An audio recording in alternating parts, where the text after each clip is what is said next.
آج ہم بات کریں گے جنرل یحییٰ خان کی۔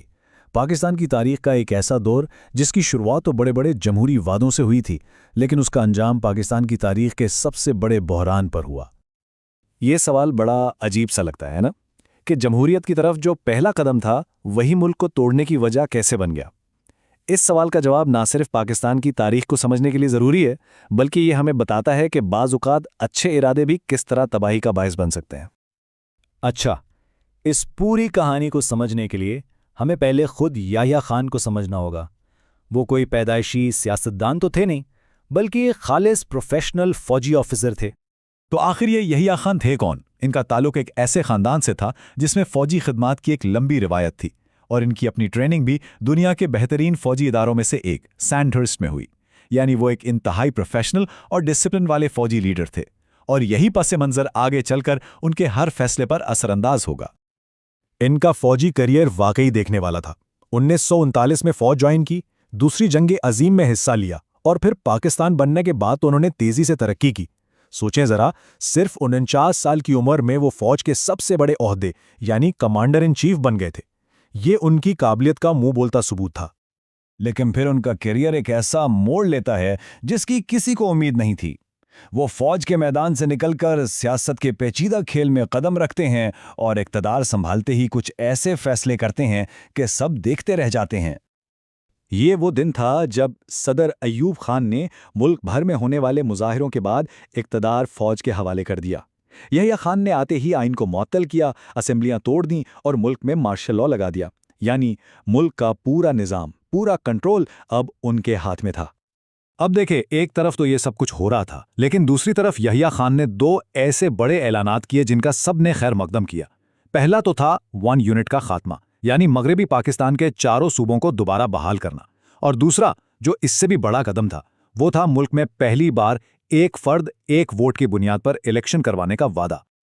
مگر قسمت کو کچھ اور ہی منظور تھا۔ یہی الیکشنز جو ایک امید کی کرن تھے، ملک کو ایک ایسے طوفان میں لے گئے جس کا کسی نے سوچا بھی نہیں تھا۔ جب نتائج آئے نا تو تصویر بالکل صاف ہو گئی۔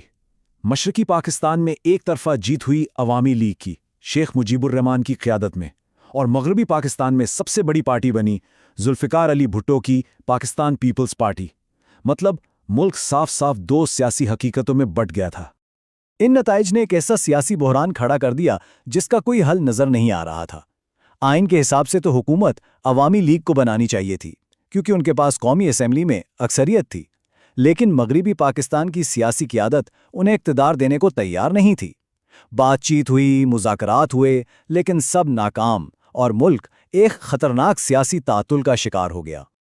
اور جب سیاست ناکام ہو جائے تو اس کا نتیجہ اکثر تباہی ہی ہوتا ہے۔ یہ سیاسی ناکامی ملک کو تاریخ کے سب سے تاریخ باب کی طرف لے گئی۔ جب بات چیت کے سارے راستے بند ہو گئے تو پھر طاقت کا استعمال کیا گیا۔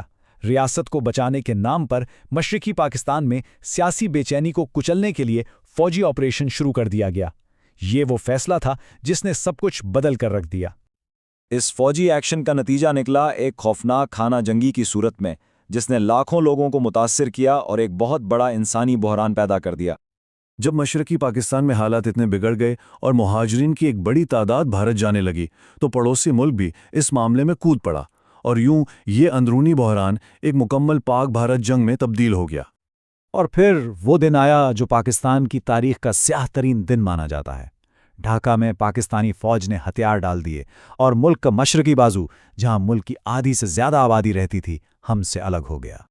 جنگ ختم ہوئی اور دنیا کے نقشے پر ایک نیا ملک ابھرا، بنگلہ دیش۔ یہ واقعہ پاکستان کے لیے ایک ایسا قومی صدمہ تھا، ایک ایسا گہرا زخم جس کے اثرات آج تک محسوس کیے جاتے ہیں۔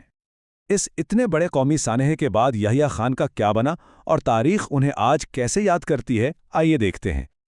ظاہر ہے اتنی بڑی شکست کے بعد یحییٰ خان کے پاس کوئی اور راستہ نہیں بچا تھا۔ شدید عوامی غصے اور دباؤ کی وجہ سے انہیں اقتدار چھوڑنا پڑا۔ انہوں نے بچے ہوئے پاکستان کی باغ ڈور ذوالفقار علی بھٹو کے حوالے کر دی۔ تو جب ہم ان کے دور کو دیکھتے ہیں نا تو ایک عجیب سی تصویر بنتی ہے۔ ایک طرف تو ان کے کریڈٹ پر ملک کے پہلے شفاف الیکشن ہے، 1 یونٹ کا خاتمہ ہے، یہ یقیناً اچھے کام تھے، لیکن دوسری طرف، اور یہ بہت بڑی دوسری طرف ہے، وہ سیاسی بحران کو سنبھال نہیں پائے اور ان کے فیصلوں کا نتیجہ یہ نکلا کہ ملک ہی ٹوٹ گیا۔ یحییٰ خان کی کہانی سے ہمیں ایک بہت بڑا اور واضح سبق ملتا ہے کہ فوجی ڈسپلن اور طاقت سے آپ شاید ایک ملک کا انتظام تو چلا لیں، لیکن قوموں کو جوڑ کر رکھنے کے لیے، سیاسی مسائل کو حل کرنے کے لیے آپ کو سیاست اور سمجھداری کی ضرورت ہوتی ہے۔ یہ ایک ایسا سبق ہے جو آج بھی اتنا ہی سچ ہے جتنا 50 سال پہلے تھا۔